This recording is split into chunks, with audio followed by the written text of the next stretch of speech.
Let's also bring on board then Sandeep Tandon. He's the CIO at Quant Mutual Fund, now joining in on the show. Good afternoon, Sandeep. Very Capex, good that's afternoon. clearly been the big headline number perhaps in the budget this time around, 7.5 lakh crores for FY23. Do you think that that has certainly been what the market was looking forward to a great extent? Of course, a lot of announcements on sectors, nothing has really been spared. And that with the fact that the finance minister seems to be delivering bang on, what's the impression of that from a market standpoint? I tell you, this is very good budget from a longer term perspective. We have been quite bullish on capex, and this whole budget, the entire thrust is actually on infrastructure. Which not only support the sentiments in the near term, but it actually bring growth both from a medium and long term perspective. So it's a very good budget. There is absolutely no negative news. Actually, if we have understood the budget correctly, I think the subsidy levels have declined in absolute terms. So it's a very, very healthy budget from a longer term perspective. And so from the India centric or Indian economy point of view, it's a great budget. And this is capex also, all capital goods stocks, metal stock, that's the power stocks. I think that's the area, where one can look into looking and buying even at the current levels also.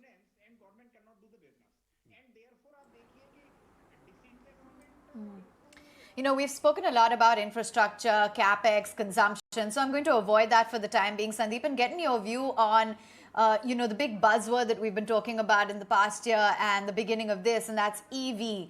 There has been focus as well. There was the announcement of the battery swapping policy as well. How are you looking at what this means for the road ahead for the entire auto space, and the fact that there has been a clear thrust within the EV sector that was detailed in the budget?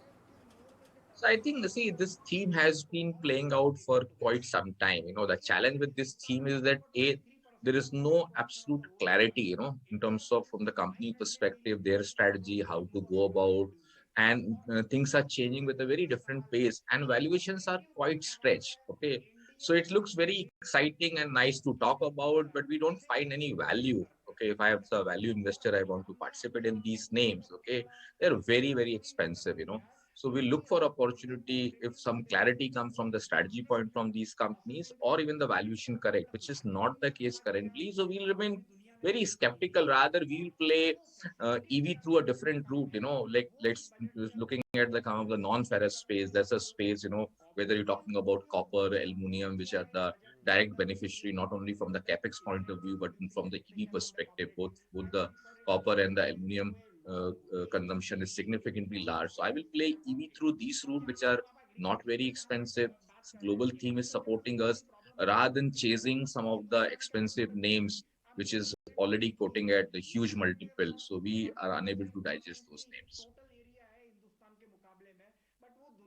The other thing, which is very well playing out for the equity markets right now, you're seeing a big surge in metal stocks, in infrastructure names, in the cement pack. L&T is now up 4.25%. Tata Steel is now up in excess of 7%. Clearly, given the thrust that the budget has had on infrastructure, when you look at the infrastructure piece in the equity markets, metals, yes, surely have done well, but that's not been quite the case with the other infra themes. Cement as well sporadically has been okay, but the pure play infra stocks have been a laggard as opposed to the rest of the market. Do you think right now is the time to bet on these names, or would you say that this is just a knee-jerk move that one is seeing in the equities today?